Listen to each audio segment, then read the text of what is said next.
something else comes up, and then so one day it's one thing, and then another day it's another, and right.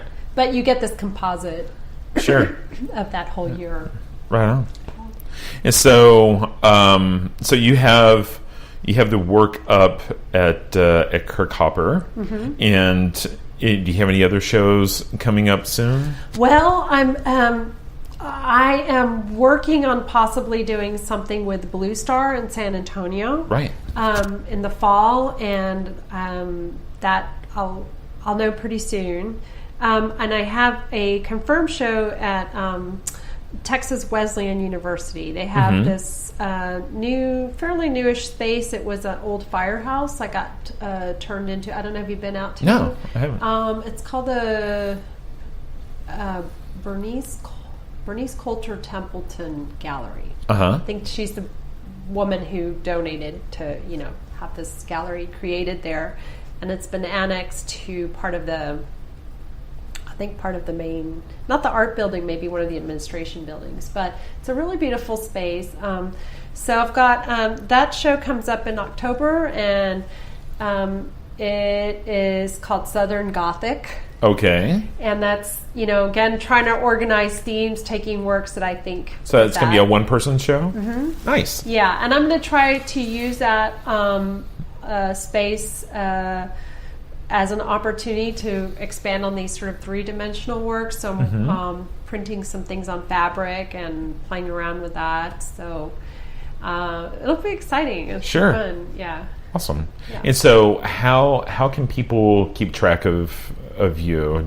So you have a website. I have a website, which is just saracardona.com. Okay. Pretty basic. I probably did what a lot of people did when they signed up on Instagram and came up with some funky moniker that right. No one, I don't know that people can find me on as easily, but my other problem is that, and this is really true, if you Google me, you will hit one I've of the Googled most, you, and I am sexy like you would not believe. So yeah, all the Instagram Sara Cardonas are. I think she's like an ESPN superstar interviewer model or something. Yeah.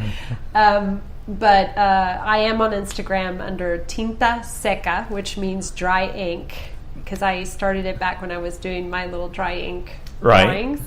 So yeah, I'm not a Twitter person. I haven't tweet, but I think artists in general, kind of rely on Instagram to fulfill that. Yeah, that part. I get kind of screen fatigue because I've had to do so much online grading now and things like that, and just it seems like we spend more and more time in front of the screen.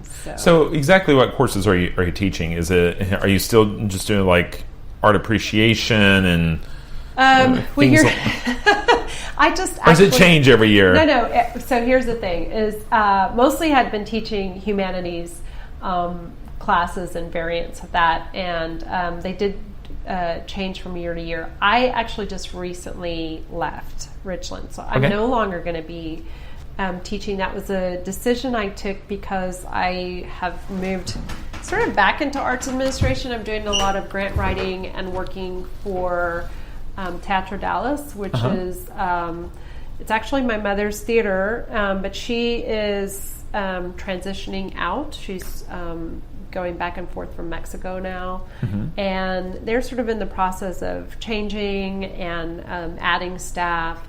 And so I took on, I've been at Richland for 15 years, and I kind of took this on. It was just a good time. I don't know, mentally, it was a really, really important job for me. I learned a lot. And but this kind of puts me back more in the arts community, even though it's theater. I'm doing a lot of grant writing. I'm just, working with equity panels and just different work within the arts community, and so I'm kind of excited about that. So do you feel like this change in some way that will invigorate your studio practice? I think so. I it's hard to know because it's really, really recent, like within just like the last couple of weeks. Right. So it's a fairly new thing. For one thing, it's a change in time because I won't be having those blocks of time. So maybe it changes the way that I work. On the other hand, teaching's a hard gig because you're up all night, like grading and in a kind of a grind that makes energy go down. And I think with this job, I'll have a lot more evening, weekend time. So I'm not sure yet. It's an interesting dynamic. I do know sometimes I work more from the premise of what I know I don't want to do anymore than what I know what I want to do. And I just felt like that it was just the right time for me. Sure. So we'll see. Yeah. I don't know. Yeah. Yeah. But I won't give up. This is, if anything, things have expanded for me, and that momentum I'm instinctually going on that. I feel like things are moving faster for me in terms of my work because I've put more and more time and space towards it. So, yeah. Awesome. Yeah. Well, it's been a real pleasure talking with you. I'm excited about your work, and I'm excited about what's in store going forward. And I really appreciate you being willing to sit down and talk. Oh, this was so much fun. It was great. Awesome. Never get to really think about all these things. Yeah. But you had great answers. So, awesome. Thank you so much. Again, a huge thank you to Sara Cardona. If you want to see more of her work, check out her website at saracardona.com. That's SaraCardona.com. Or on Instagram at Tintaseca.